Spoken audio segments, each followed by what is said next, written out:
நான் திருச்சி அறியும்போது அந்த ஃபோட்டோவே ஷேர் பண்ணுறேன். ஹாஸ்பிட்டலில் கண்ட சமயம் ஃபோன் யாரோட கையில்? അടുത്തിടെയാണ് നടൻ ബാലയുടെ ജീവിതത്തിലേക്ക് കോകില വന്നത്. എറണാകുളത്തെ ഒരു ക്ഷേത്രത്തിൽ നടന്ന വിവാഹ ചടങ്ങുകളുടെ ഫോട്ടോയും വീഡിയോയും എല്ലാം വൈറലായിരുന്നു. കോകില തന്റെ മാമന്റെ മകളാണെന്നാണ് ബാല പറഞ്ഞത്. എന്നാൽ കഴിഞ്ഞ ദിവസം ബാലയ്ക്കും മുൻഭാര്യ അമൃത സുരേഷിനൊപ്പവും നിൽക്കുന്ന കോകിലയുടെ ഒരു പഴയ ഫോട്ടോ പ്രചരിച്ചിരുന്നു. ആ വൈറൽ ഫോട്ടോയിൽ വളരെ ചെറിയ കുട്ടിയായിരുന്നു കോകില. വേലക്കാരിയുടെ മകളാണ് കോകില എന്ന തരത്തിലാണ് കോകിലയുടെ ഫോട്ടോ പ്രചരിച്ചത്. അതിനെതിരെ പ്രതികരിച്ച് ബാലയും രംഗത്ത് വന്നിരുന്നു. തന്നെ വേദനിപ്പിക്കാനായി ആരൊക്കെയോ കോകിലയെ ടാർഗറ്റ് ചെയ്യുന്നതിന്റെ ഭാഗമായാണ് ഫോട്ടോ പ്രചരിച്ചതെന്ന് ബാല പറയുന്നു. എനിക്കിപ്പോൾ ജീവിതം കോകിലയാണ്.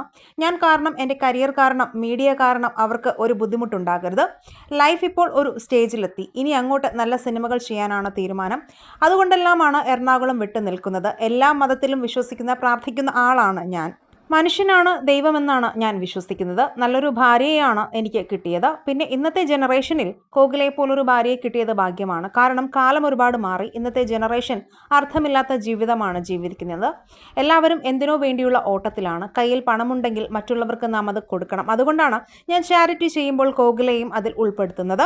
എൻ്റെ മാമാ പൊണ്ണിനെ വേലക്കാരിയുടെ മകളായി ചിത്രീകരിച്ച് ഒരു മീഡിയ ഇട്ട് കണ്ടപ്പോൾ ഞങ്ങൾ ഒരുപാട് വിഷമിച്ച് കരഞ്ഞു. അവളുടെ സ്വന്തം ചേട്ടൻ്റെ കൂടെയുള്ള ഫോട്ടോയും മോശമായി. എന്നാൽ ഇതെല്ലാം ഡോക്ടർ എലിസബത്ത് ആണ് ചെയ്തതെന്നുള്ള തരത്തിലാണ് സോഷ്യൽ മീഡിയയിൽ വാർത്തകൾ വരുന്നത്. കാരണം ബാല ആശുപത്രിയിലായിരുന്നപ്പോൾ ബാലയുടെ കാര്യങ്ങൾ നോക്കിയിരുന്നത് എലിസബത്താണ്. അപ്പോൾ ബാലയുടെ ഫോണിൽ നിന്നും ലീക്കായ ഒരു ഫോട്ടോയാണ് ഇതെന്നും ബാല പറയുന്നു.